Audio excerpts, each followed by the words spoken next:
અને હવે વાત કરવી છે ઘીની। આમ તો ઘી પીવો દેવું કરો, ઘી પીવો એવું વડવાઓ કહેતા ગયા છે, કારણ કે ઘી ખૂબ ગુણકારી છે।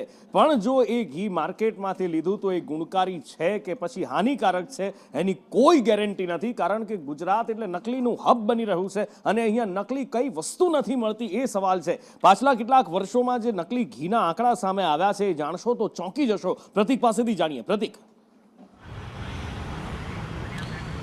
નુપુર, હાલ વિધાનસભાનું સત્ર ચાલે છે ને વિધાનસભાના સત્રમાં ધારાસભ્યો જનતાને લગતા, જનતાના આરોગ્યને લગતા સવાલો પૂછતા હોય છે। ત્યારે એક સવાલ એવો પણ પૂછાયો હતો કે અમદાવાદ અને ગાંધીનગરમાં કેટલું ઘી ભેળસેળયુક્ત ઝડપાયું છે, અને આ સવાલના જવાબમાં 2 વર્ષમાં લગભગ 9000 કિલો જેટલું અમદાવાદ અને ગાંધીનગરમાંથી ભેળસેળયુક્ત ઘી ઝડપાયું હોવાનો ખુલાસો થયો છે। આ જાણીને આશ્ચર્ય થશે, કારણ કે 9000 કિલો માત્ર ઝડપાયું છે, જે ન ઝડપાયું હોય તે તો અલગ છે। અને આ 9000 કિલો જે ઘી ઝડપાયું છે તેમાં સૌથી વધારે જથ્થો છે તે અમદાવાદમાંથી ઝડપાયો છે। અમદાવાદમાંથી લગભગ 8008 કિલો જેટલું ભેળસેળયુક્ત ઘી ઝડપાયું છે, જે સ્વાસ્થ્ય માટે હાનિકારક હતું। આ ઘી ઝડપાયું છે। જો કે આવા કિસ્સાઓમાં કાર્યવાહી કરવામાં માત્ર કાર્યવાહી કાગળ ઉપર જ થતી હોવાનું સામે આવ્યું છે। માત્ર 4 જ કિસ્સા છે જેમાં કોર્ટમાં કેસ દાખલ કરવામાં આવ્યો છે। બાકીના કિસ્સામાં માત્ર દંડનીય કાર્યવાહી કરીને તંત્રે રાહત માની છે। જો કે આવા કિસ્સાઓમાં કડક કાર્યવાહી થાય તો લોકોનું સ્વાસ્થ્ય સુધરે તેવી પણ લોકો માની રહ્યા છે, કારણ કે આ પ્રકારનું ઘી છે જ્યારે આરોગ્યમાં આવતું હોય છે ત્યારે